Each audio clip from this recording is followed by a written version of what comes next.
Hello everyone, this is Beastly Eel here, and in today's video we're going to be talking about the latest episode of Andor.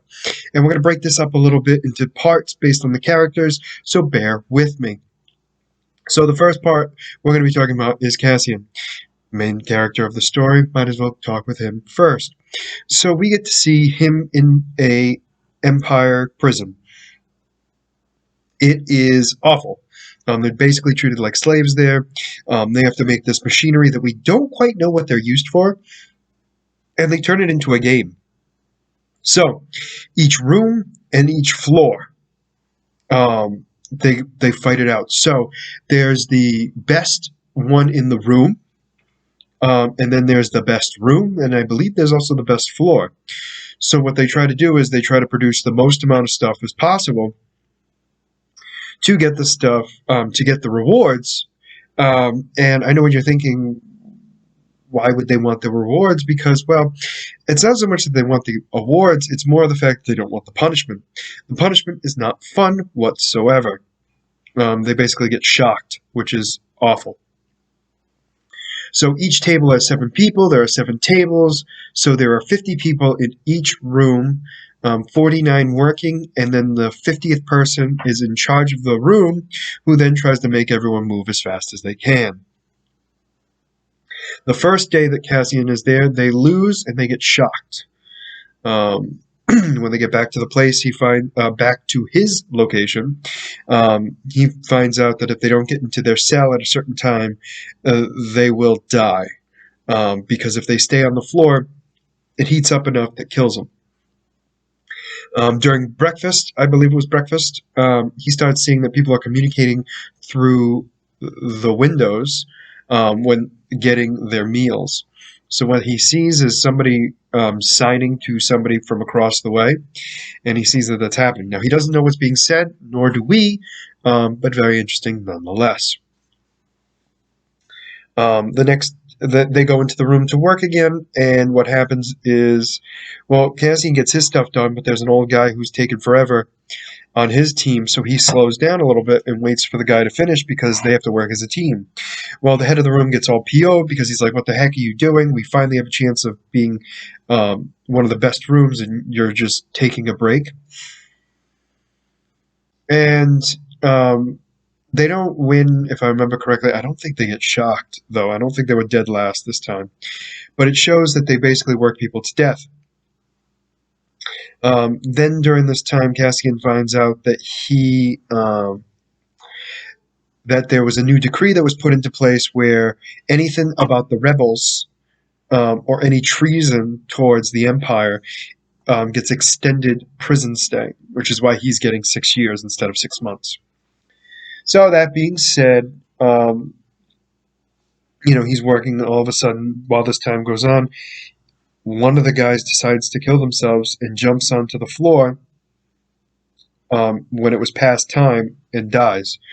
And the worst part of the whole thing is one of the prisoners says, oh, great, we're going to have to smell that all night. So there's not even a care inside the prison, which is just awful. So in this particular part of the story, we see how evil the Empire is to its prisoners. And not that it should be all that surprising since we know a lot about them, but in general, it's just awful. And moving on to show more about how awful the Empire is, we're going to be talking about what happens on Andor. So, not on Andor. What's it called? Wasn't it Andor? I'm going to call it Andor. I don't care.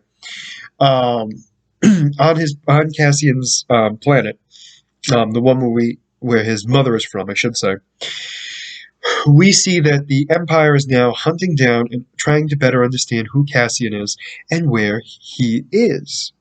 So not only just know who he is, but where he is. And which is hilarious to me because they actually have him inside one of their prisons and they have no idea. So what they do is they're not only torturing people, but they're also psychologically messing with them as well. So at one point, we see the woman who has been causing a lot of trouble inside the what's it called? The Secret Bureau? Spy Bureau, Informational Bureau, whatever you want to call it. Excuse me. And she goes in, and she has one guy basically looking like he's on his last leg, and they get Cassian's ex-girlfriend.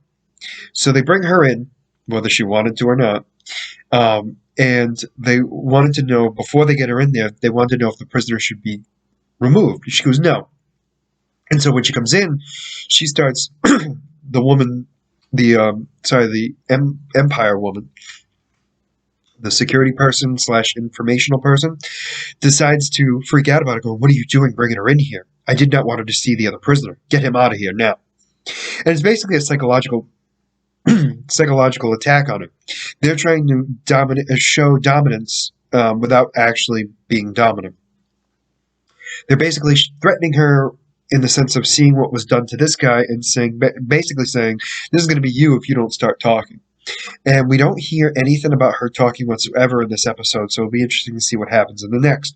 But we definitely get to see that they're not afraid to do anything to get the information that they need or want from any of their prisoners.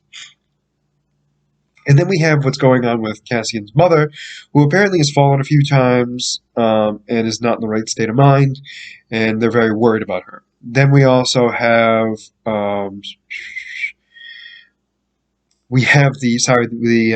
senator who has convinced the banker to join forces with her, and now they're trying to communicate at parties without other people realizing what they're talking about. And it's going, I would say, probably a C plus. The reason why I say that is because not a lot is happening. The funds are moving where they need to be. She hasn't told him much of anything, so even if he does get caught, he's not going to be able to tell too much information. And the other one that's suspicious is her husband. And I would guess, and I really find it weird saying this, but I think the husband, out of anything, would expect her to be cheating on him with the banker instead of treason against the Empire. But that's neither here nor there. So they seem to finally be building something together, which is excellent. So we're going to see the financial buildings of the rebellion. Then we have the man who started it all, the one who got Cassian out of his home and onto the mission. We have him hunting down, what's his name? He was from Rogue One. He was also in Rebels and in Clone Wars. He basically was a great rebellion leader until he decided to kill anybody, even the innocents. For the life of me, I can't remember his name off the top of my head, but he's played by Forrest Whitaker. And we get to see him again, which is nice, and that they're going to be working together, or so we thought, and then he declines his offer and basically tells him to go screw. Then we find out that the woman that was left on the planet of the mission escaped somehow. We really don't know how she did it. Apparently she followed the plan, whatever that was, and she escapes, and her and the other woman basically are trying to talk to each other. Or I shouldn't say that. The blonde woman is trying to get more information out of her, and she's basically like, nope, we're done. Us talking is just dangerous enough. We are out of this. And that's pretty much how the episode ends. All that stuff. Oh, I'm sorry. And they also have it where the police officer, or the security officer, I should say, that was running to try to catch Cassian in the first couple of episodes, they have him being interrogated to get all the information possible, and that's why they go to Andor looking for everybody to get more information on Cassian, because I think he's some sort of bigwig inside the Rebels Alliance, which I want to make clear does not actually exist yet. The foundation of it is being built, but the whole idea of the rebellion does not actually exist yet. So I'll be interested to see where they go in these next 4 episodes. I mean, Cassian's got to get out eventually, but I'm just not quite positive how, and I'm not quite positive what's going to happen overall. Because the focus can't be on Cassian if he's in prison, so he's got to escape somehow. I mean, that's just my own thoughts.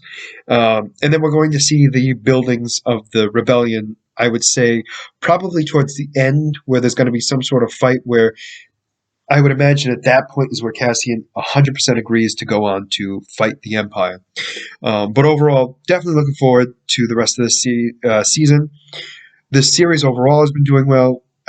if you agree or disagree, please let me know in the comments and why, because I'm curious, because I definitely like it.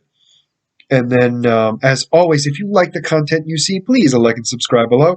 Other than that, this is going to be Beastly Eel signing out. Have a great night.